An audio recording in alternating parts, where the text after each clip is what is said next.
As marés observadas na Terra decorrem dos efeitos diferenciais do campo gravitacional que a Lua e o Sol produzem sobre a Terra. Dessa forma, compreendo como marés o nome dado às oscilações verticais e periódicas do nível do mar devido à ação gravitacional da Lua e do Sol e os movimentos de rotação e translação do sistema Terra, Lua e Sol. As forças das marés acontecem porque o campo gravitacional da Lua e do Sol sobre a Terra não é uniforme. E o seu comportamento está relacionado à distribuição de duas forças principais: a força de atração gravitacional entre esse sistema e a força centrífuga, que resulta do movimento curvilíneo do corpo direcionado para longe do centro da órbita. Dessa forma, temos como posições relativas do sistema Terra, Lua e Sol o efeito combinado das forças atuantes no bojo das marés varia entre as fases da Lua, se reforçando nas fases de lua cheia e nova, o que vamos caracterizar a maré de Cisígia,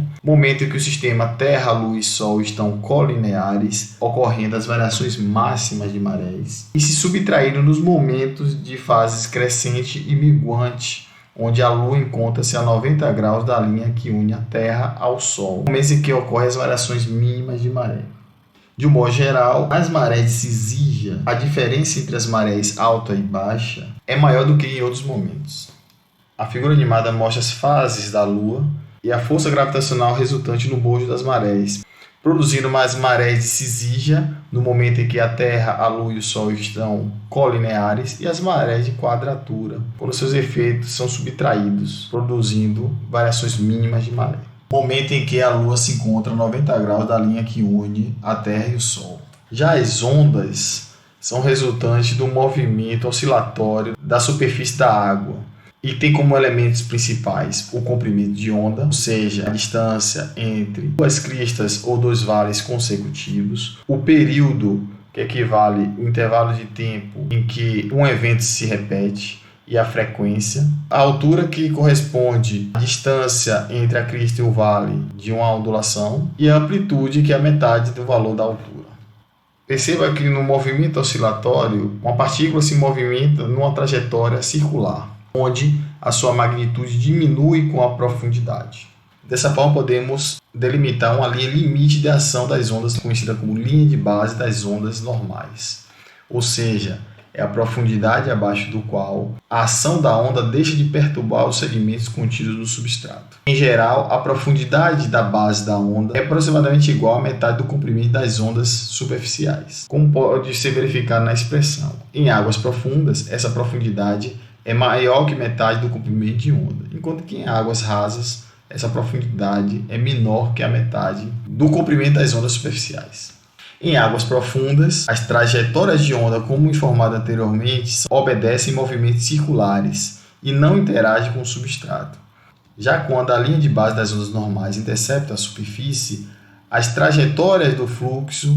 passam de movimentos circulares para movimentos elípticos e a onda passa a transportar sedimento no fundo do substrato. Nesse momento, o comprimento das ondas diminui, a altura aumenta e a estabilidade diminui, ocorrendo a refração das ondas. Com a mudança dos parâmetros físicos da onda, ela se torna esbelta.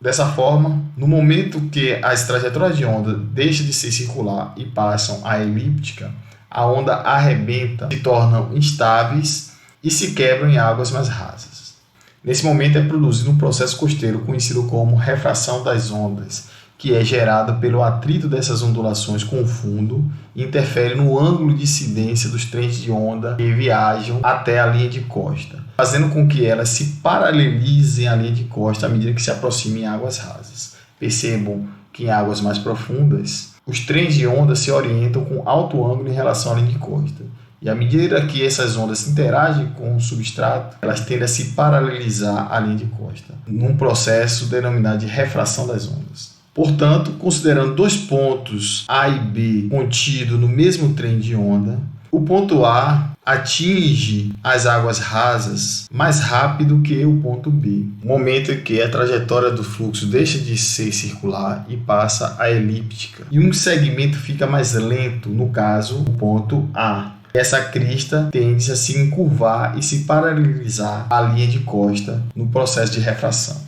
Outro tipo de corrente gerada no ambiente costeiro são as correntes longitudinais ou correntes de deriva litorânea, que são produzidas por um fluxo paralelo à linha de costa entre a zona de arrebentação e a zona de espraiamento das ondas, e corresponde ao fluxo resultante do movimento de zigue-zague de refração das ondas, como mostrado na imagem. Esse movimento de zigue-zague das partículas em vermelho faz com que elas tenham um movimento horizontal que caracteriza a corrente de deriva litorânea, cujo fluxo resultante do movimento de zigue-zague é paralelo à linha de costa.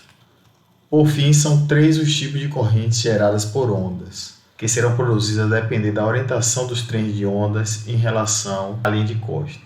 Na primeira delas, os trens de ondas estão paralelos à linha de costa. Isso resulta em fluxo convergente, cuja resultante é ortogonal à linha de costa, produzindo células de circulação dominadas por correntes de retorno, como ilustrado na imagem animada. Com o aumento do ângulo dos trens de onda, as células de circulação de corrente de retorno se inclinam. Já quando os trens de ondas são oblíquos, ou seja, eles estão em alto ângulo em relação à linha de costa, são desenvolvidas as correntes de deriva litorânea, cujo fluxo resultante de transporte de sedimentos é paralelo à linha de costa.